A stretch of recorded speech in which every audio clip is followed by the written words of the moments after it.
Good Thursday morning to you. This is the Hurricane Joaquin update number 3.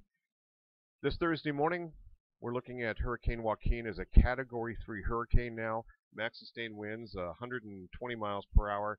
Movement is continuing to dip a little bit further to the west-southwest at about 5 miles per hour. The intended track is going to be moving westbound and then make a sharp turn to the north. And here's the latest information using the National Hurricane Center data. We can see also a reconnaissance plane in the process right now, taking data, drops on information, and this will be updating our computer models. But this is where we think Category 3 hurricane heading to a Category 4 Joaquin, and then up and out. This is the European model this morning, and the overnight model 0Z, which is 8 p.m. Initialized relatively good, and this is the latest track. You can see the hurricane down here, Vermont here, high pressure to the north, frontal system that moved through brought us all the rainfall, and an upper level system. You can see the dotted red lines here that basically we have some precipitation rolling through parts of Oklahoma right now. It looks like even some scattered showers and thunderstorms.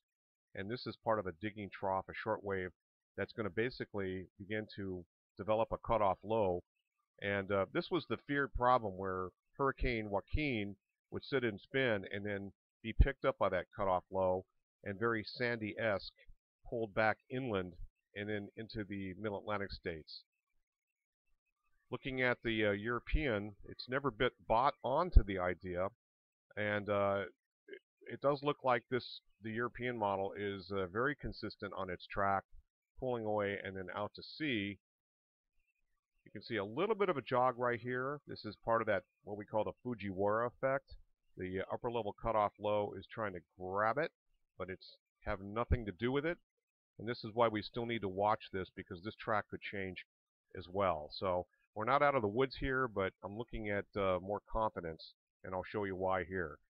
But this is the European model from last night's run, and again, out to sea. This would be model run number 4 of the European. Feeling pretty confident that it's going to go out to sea. About a 60-40 chance that it will not affect any part of the eastern seaboard. This is the intermediate model run of the GFS, or 06Z model run, the overnight model, which the European only has 2 models twice a day at 8 a.m. and 8 p.m. initialized. The GFS model comes out 4 times a day, so it updates. The latest update with the 06Z model shows, well, it's starting to trend more and more like the European, and that's what we've been waiting for. We wanted to see if the models would coalesce and condense and narrow the track. We're not out of the woods yet. As you can see, this is awfully close to Cape Cod. That's a little bit scary right there. 114 hours, that would be valid Monday evening at 8 p.m.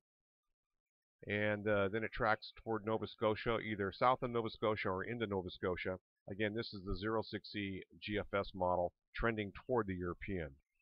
This just barely came out. This is being done at about 9 o'clock this morning, and about 10-15 minutes ago, we finally see the 12Z model runs initialization and the latest hurricane tracks. And as things have definitely moved to the right, no longer I'm buying any landfall here. I think that the European model is definitely winning here. It takes it east or southeast of Cape Cod. We have a very big blocking area of higher pressure that will force that. And I'm thinking more and more now this is going to be out to sea, but we're not done yet. But you see the model trends are starting to follow the European model. That would mean basically no issues through the weekend, but not even any rainfall worries for Monday and Tuesday if this holds up. This is a long time. There are going to be a lot of changes, but we want to see the model trends tighten up over the course of the next few days. I think we're starting to see this Category 4 Hurricane Joaquin really bang up parts of the Bahamas, and that's probably going to be about it. It may affect Bermuda, but it looks like it's going to be in the lane and shoot out to sea. Roger Hill, Wuthering Heights.